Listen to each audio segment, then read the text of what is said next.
Shane Remelt versus Will Craddock.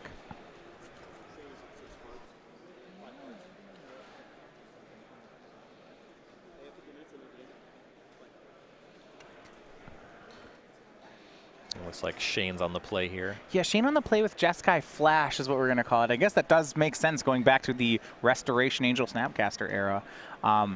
He's on a 5-card hand here, so that's going to be trickier. Yeah, and one of the cards is Lightning Helix, which is a functional mulligan in a matchup like this.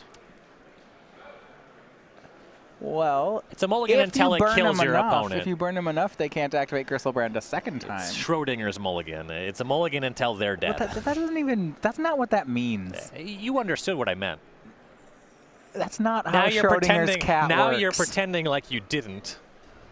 You won't know until whether I understood it or not until you ask me. I'm not going to ask you. Right. See, that's that. I'm you telling see what you. I did there? I'm telling you that's that you actually got it. how you use the analogy. I'm telling you that you got it. Well, there's no uncertainty principle in there. That's just snap time already. All right. Serum Visions for Will Craddock. For Shane, he is passing, I guess, the Mull to 5 test of can you make your land drops, which, I mean, a lot of games on Mull to 5 end because a player answers no to that. Right. Second thing is, I mean, does your deck do anything? He has a deck that's trying to make his 3rd and his 4th land drop. I think he has at least his 3rd one lined up. The question is if he can actually produce spells that interact with the Goryo's Vengeance deck in time. Will, a 2-time winner here on the SCG Tour. Up until now, it looked like his deck might have been Grixis. Now it doesn't. Faceless Looting, discarding Gristlebrand and World Spine Worm. Still Grixis. Yes. Just not Grixis the control. other Grixis deck. I always like that when there's enough overlap in these spells in Modern where you can gain value by pretending to be a different deck. Mm-hmm. When there was a decent amount of Blue Moon in the format, as well as Splinter Twin, sometimes your opponent played Serum Visions and you didn't know if you were supposed to fetch a basic or not. It's like right now, Shane probably end-step Lightning Helixes Will's face. But if Will, let's say, had just played another Serum Visions and a tap land and said go, no way Shane makes that play. Right.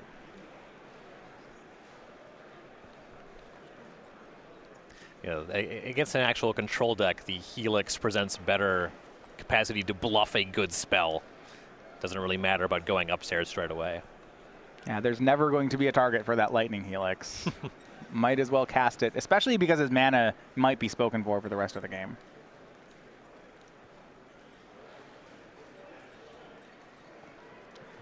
Shane goes to crack a fetch, and Craddock's interested in drawing some cards. Okay, so Goryo's Vengeance on the Gristlebrand. Yeah, pitched a Simian Spirit Guide to enable this. A reasonable and honest Magic card is that Simian Spirit Guide. So this is on end step, so Gristlebrand will stick around at least for a turn. I mean, he still will die at the end of Shane's turn. But if Shane had a Mantis Rider, it's not getting in now. One of many barriers to Mantis Rider's playability in the format. Monastery Swift Spear. I think that's it. There started to be a 4-color humans deck taking up some share of the 5-0 leagues on Magic Online, and it does feature Mantis Rider. So Lightning Helix from Shane sends Will down to a relevant 7. Means he can't activate the Gristlebrand again. See, we're still Will now going to clean up. He did draw 7 off that Gristlebrand. It gets relatively easy to set up and combo off again after you draw 7 additional cards. Yeah, you see Will picking the ones he wants to keep, it looks like right now. I would assume if he's making this value Gristlebrand right now that he has another Vengeance in hand. It's also possible that when you see Scalding Tarn, you kind of get in on any window that you can. Drawing 7 cards makes it a lot easier to combo off through blue spells. You see there Will discarding some extra Gristlebrand and land. And I believe a Borborygmos. Shane shocks for land and says go, now leaving up both Electrolyze and Spell Queller. One of those mattering a little bit more than the other one, though Craddock is down to 7.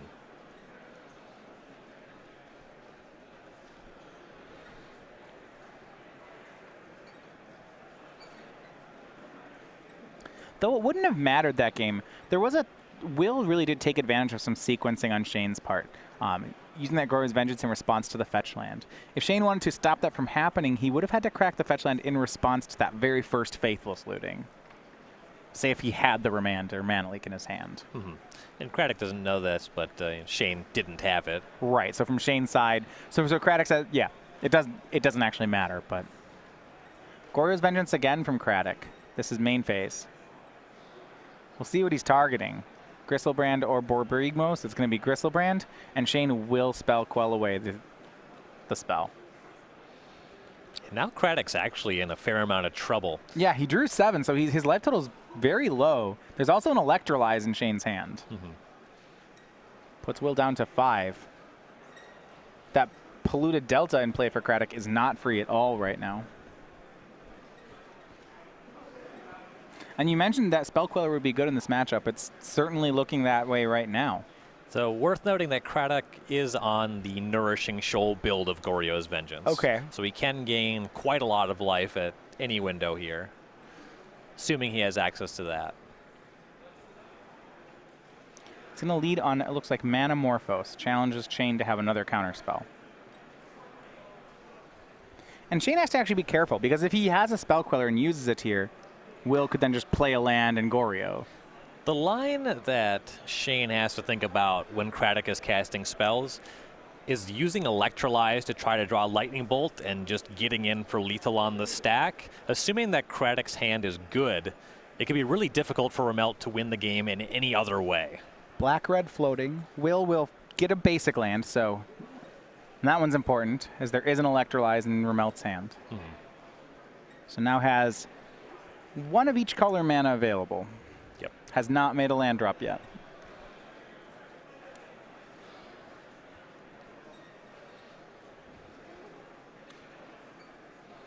Goes down to 2 on a shock here from by Blood Crypt. So now that Electrolyze is lethal. Desperate Ritual. See if Shane wants to respond now. This is as good a spot as any. Yeah, red-black floating, so make more mana. Here's Through the Breach. Electrolyze, is it lethal? Yes, it is. So on the mull to 5, it is Shane Remelt with Jeskai Flash taking the win. Yeah, Craddock not able to produce that Nourishing Shoal there. Getting a little bit punished for getting aggressive with that Vengeance on the Gristlebrand. Yeah, it's really interesting. So possibly his other way to play that would have been to, instead of sneaking in that draw 7, it would just be to kind of try to brute force your way through. Each turn be like, all right, I'm going to Goryo this turn, counter. Okay, I'm going to Goryo this next turn, counter. All right, I'm going to Through the Breach this turn. Like, just challenge him to have enough counter spells. In particular, when your opponent mulligans to 5, that makes that a lot more inviting. Yeah, I don't like doing that into a 7-card hand against a blue deck. I actually, that's exactly the game they want to play, where I let them only challenge them to have 1 counterspell per turn is very easy on their mana, and they have a lot of them. But on a mull to 5, sometimes you change your plan then, right? You say, okay, well, I don't know if you do have 3 counterspells. You only have 5 cards. Right. But game 1 goes to Shane Remelt. So we're going to get over to sideboard in a second, but we want to talk about all the events we have coming up here on the SCG Tour. So this is Season 1. We started in Atlanta, and we had opens in Columbus and Richmond of our standard opens. We had our first team open ever in Baltimore, and now we go to the modern part of the season. It was Indianapolis last weekend, and we are here in Dallas. So if you want to come out and join us here in Season 1, our next event is next month in Worcester. It's April 8th and 9th. It is our Legacy Open of the season. So you want to mark that one on your calendars and go ahead and head out toward into Massachusetts for that event. Then we'll be back here in the South. It's Atlanta, the end of April, for a standard open. We then have, and this is a change to our schedule, May 20th and 21st is the Louisville Open weekend. We've listened to you guys after the feedback we got from our first team open, and we've changed the format to also be a team event. So that means you won't need a team of 3 players, standard, modern, and legacy. And we should have plenty of space that weekend. That's going to be May 20th and 21st in Louisville. We then end the season going back to modern. It's going to be Baltimore and Charlotte. Before our Season 1 Invitational, it's June 30th through July 2nd in Roanoke, Virginia. That's going to be the first in-house event in Roanoke. I expect it to be an amazing tournament. You're going to want to make it out to an open, hit up a local IQ, and get qualified for that one. So looking at the sideboards then between the players, I'm going to go back to Will Craddock's side first as the player who lost the game. He's expecting that there will be a lot of counter spells, or at least that's what he's worried about. Looking at his sideboard, what do you like in this matchup then? So the highlight reel here is beside you shelters all that can just win a counter war just as a land. The 2 Inquisition of Kozilek's that can get you a peek at the hand, which you know how you're supposed to play. Pact of Negation's pretty good as well. The card I'm curious to see if he'll bring in is Echoing Truth, in case he's concerned about a Rest in Peace. Anytime that your opponent shows you a white land, you're probably interested in that one. Yeah, sometimes it's even Painful Truths is fine there. It's kind of a brute force sideboard strategy of you make your spells uncounterable, you make them discard. Like, all these are anti-counter spell cards, right? Boseiju makes my thing uncounterable. Inquisition takes your counter spell. Pact counters your counter spell. Painful Truths can let you reload for the fight. Truths is scarier against the Snapcaster Mage decks than it is against the Jund decks. We'll see if it comes in or not. Yeah, they can. I mean, he did die to burn spells there, so he's got to... You're right. On Shane's side, his sideboard is not well prepared for this matchup. I wouldn't think. Yeah, there's really not too much going on here. You can Disdainful Stroke through the breach. Right, so ideally what he would board in would be any copies of Rest in Peace that he had, and then like his Dispels, his Negates, his extra counter spells. He doesn't have any of that. Nope. Likely going to be trying to go for this burn plan. It doesn't really have the capacity to sideboard out really too many of these Lightning Helixes. If Craddock's aware of that, it makes the Leyline of the Sanctity on the sideboard a little bit better. Oh, that's interesting. That's so... there's no way he did that. It would be very surprising. You know, as a combo player, I'm worried about counter spells. Yeah. But that said, Shane didn't need that much game 1. 5-card hand, no problem. You know, an update on that Lightning Helix Schrodinger's Mulligan. It was, in fact, a relevant card. That doesn't even mean anything. You know what it means, and it does mean something. Well, it meant that he won the game. Had just enough burn to win it. That's what I said. Will's back on the play here for game number 2. The player's going to trade some lands. And we do see in Shane's hand, there is another copy of Lightning Helix. So, and I think we kind of looked at that in the sideboard of he might keep them in because what would he board him out for? Yeah, the best thing that he has that 1 Disdainful Stroke, which is a maybe matters. It can counter a Nourishing Shoal. It could counter it through the breach. That's really about it. Other than that, he can board in even Mind Sensor because it attacks. It attacks. You might get a fetch land with it. That sounds horrible. It is not ideal. I mean, I guess then you'd have to ask which one is likely to do more damage, a Lightning Helix or an Aven Mind Sensor? And I think it's Lightning Helix. It certainly is close. Yeah. End step, upstairs, Shane sends a lightning bolt. His game plan likely revolves around getting 1 or 2 creatures, and I think he has a high enough threshold where he doesn't really need to be bringing in additional creatures. There's some argument for the Mind Sensor over his Geist of Saint Drafts just because it has Flash. Big miss here for Will Craddock. He topped a Serum Visions off his Serum Visions and then missed his land drop. And Shane continues the aggressive. He goes very aggressive then, flashing in Snapcaster Mage on end step. I like it. I like it. He also, however, though, misses the land drop. So now we have a real interesting game. And the fact that Remelt was going to be missing that land drop is a large part of the motivation for casting Snapcaster Mage there. Will draws a card, does nothing, says go. Shane end step Lightning Helix you. Then Will discards Goryo's Vengeance. So maybe he does have a land and wanted to discard it. It's possible. Could be.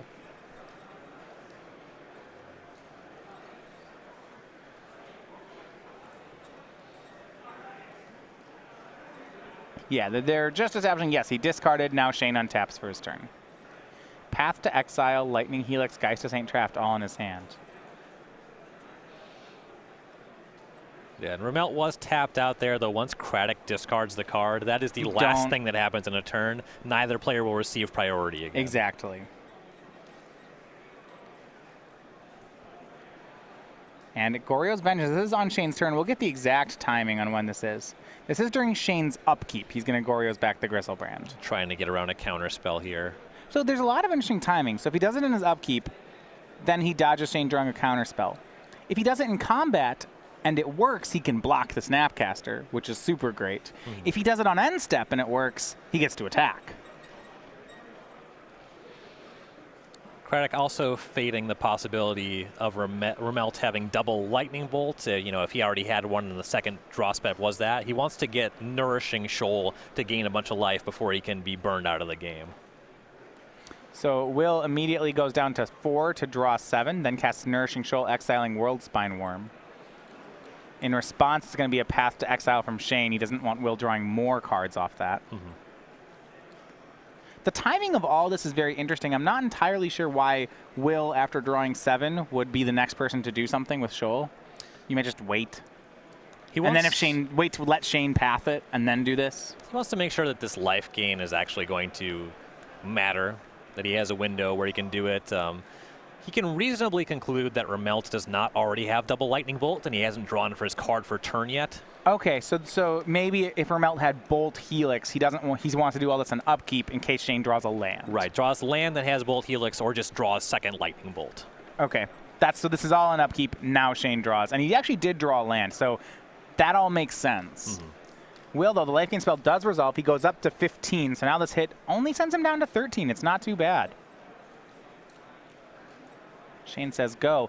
Now that Gristlebrand was exiled from the path to exile, so Will's going to have to get another monster in his graveyard if he wants to Goryo again. World Spine Worm also exiled to the Nourishing Shoal. Right, so both the big creatures are gone there. Looks like he does have a copy of Borborygmos Enraged in his hand, and a lot of rituals. And he's going to go for a big turn here. Here's Desperate Ritual. Another Desperate Ritual. That will send him up to 4 red mana. Make that 5. Here's going to be Through the Breach, it looks like. And there's at least one Pact of Negation to back this up, but he doesn't need it. He puts Borborygmos Enraged into play from Through the Breach. And shuffles several lands to the front of his hand. And that's a hit from Borborygmos. It's going to deal a hefty amount of damage here. 7. Top 3 cards, puts the lands in his hand. Well, that's not going to be any of them. It's interesting here. He had the option of putting Gristlebrand into play there, but he went with Borborygmos. This one is lethal this turn, assuming that he has 4 lands in his hand. Yeah, well, there is a Lightning Helix, right, in Shane's hand. Can still pact that one. It's true, he has 2 blue pacts in his hand. It's possible that he needed to hit on that trigger to make this lethal he only this has turn. 3 lands? Ugh, it's close. If it's not lethal, you can't cast any of those pacts either. Right. He has enough life where he can survive to next turn anyway, and he has enough cards in hand where he has to discard some things anyhow. Yeah, so it looks like since he didn't hit the 4th land, he went and discarded a land to kill Snapcaster Mage instead. Yep, there's still a little bit of game to be played, so it makes sense to manage the table here. Lightning Helix is going to be cast here.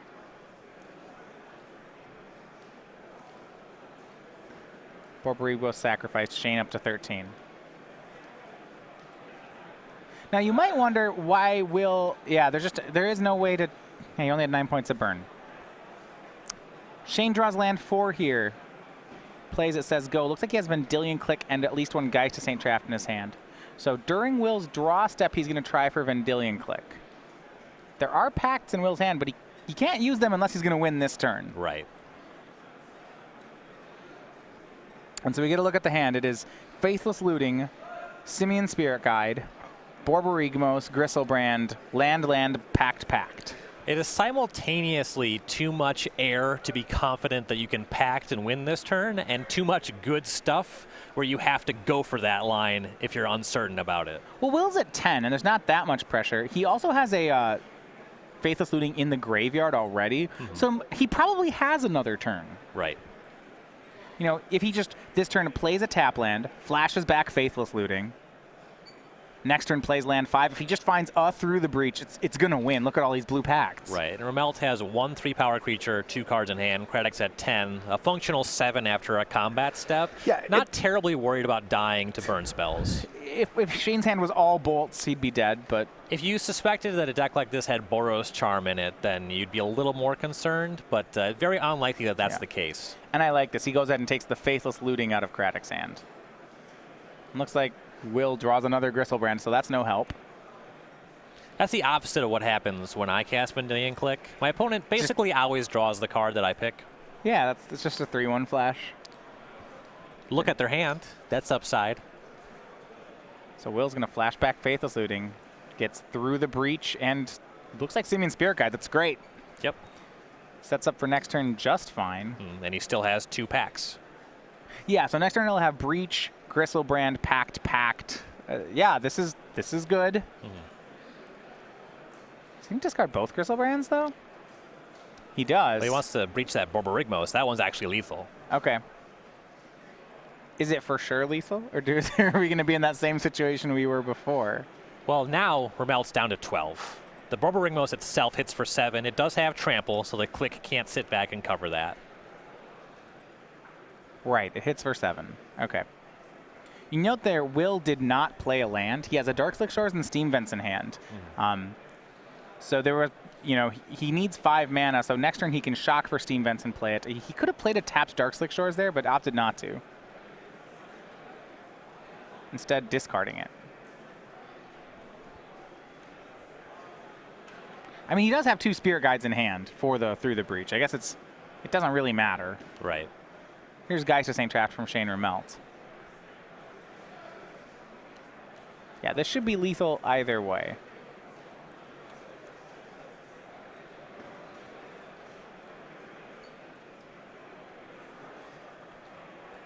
Unless he only has... Oh, wow, wait. Unless he only has 1 land in hand.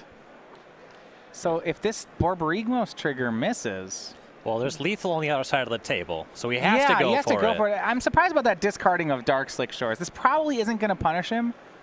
Okay, he's going to Through the Breach the World Spine Worm he drew instead. That's lethal.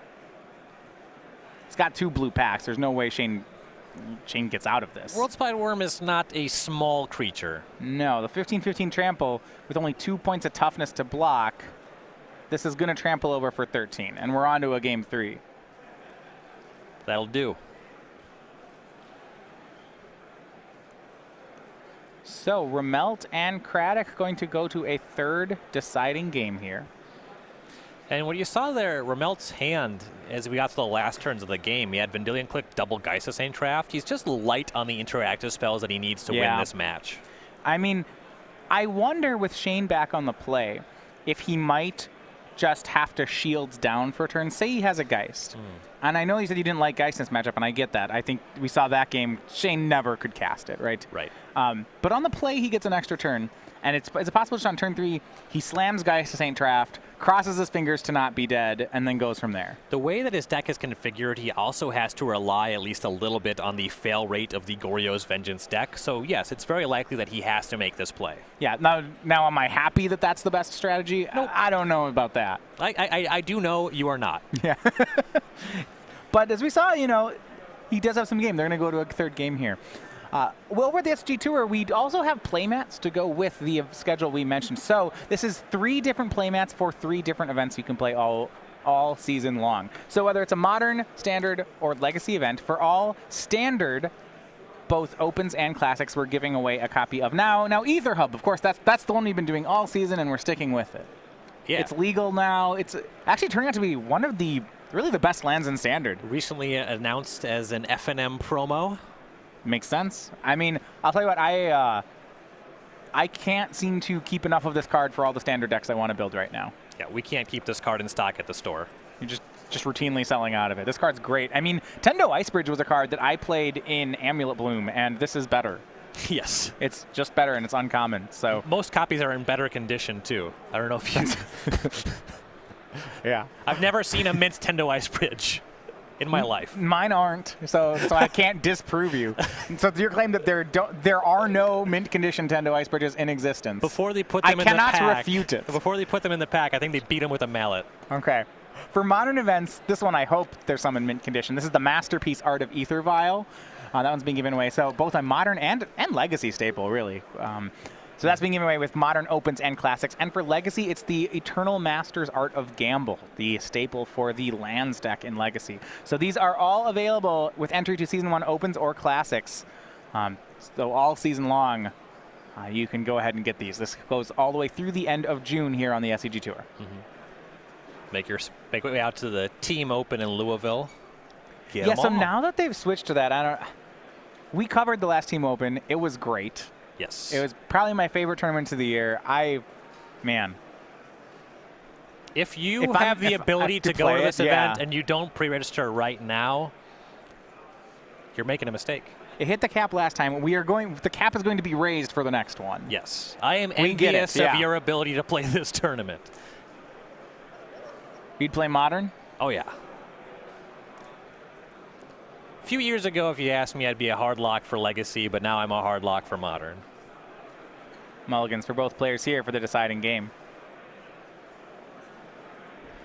I don't know what's happened to me right now. I might play Standard, given the choice. It's weird. It's the only non-combo format. I like Standard right now. I don't know if I've known you. I guess when Amulet Bloom was at its peak, you'd probably be Modern. I don't think you've ever been the Legacy person. Never been Legacy person. No. Normally I'd be a sure bet for Modern. You know, there's always some way to play Primeval Titan, and it's usually in Modern. I would go for Standard if we got that window where I was playing that Chromanticore deck. Oh, dude, that was the Flayer one, right? The Hex. Oh, yeah. Ugh. That deck was gas. Yeah. You got to the Pro Tour playing that. Sure did. That's ridiculous. There's video evidence of that happening.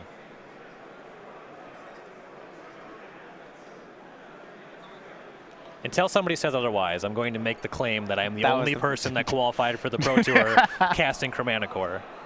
What was the name of the Flayer? It's not Soul Flayer. Soul Flayer? Yeah, probably.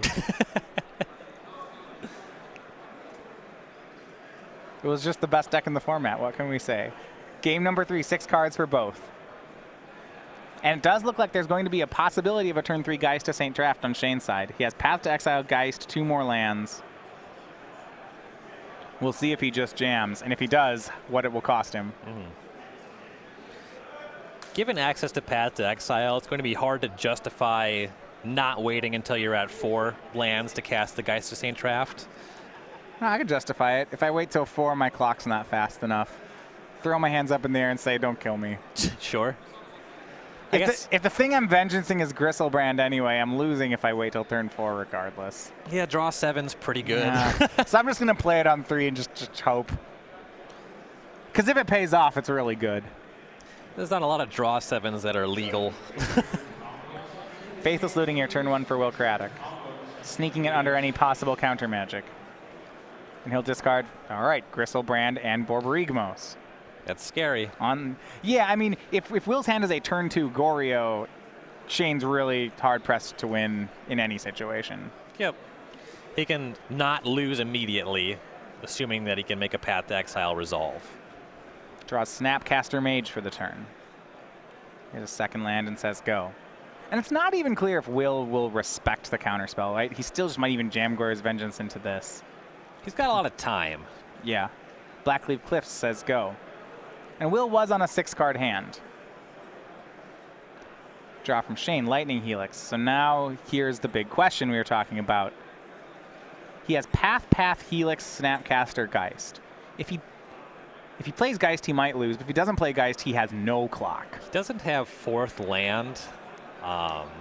There's some argument for trying to make the Snapcaster Mage be his creature that applies pressure. Like end step Helix you, then maybe next turn Snap Helix, hope I draw the land. The other part of the equation, he doesn't have the 4th land to make it Snapcaster Helix as guarantee, which makes the Geist more inviting. So if he had the 4th land, he might take a different line, but it looks like Shane is going to go ahead and jam and cross his fingers. Not having the 4th land makes both of his options worse, which is pretty awkward.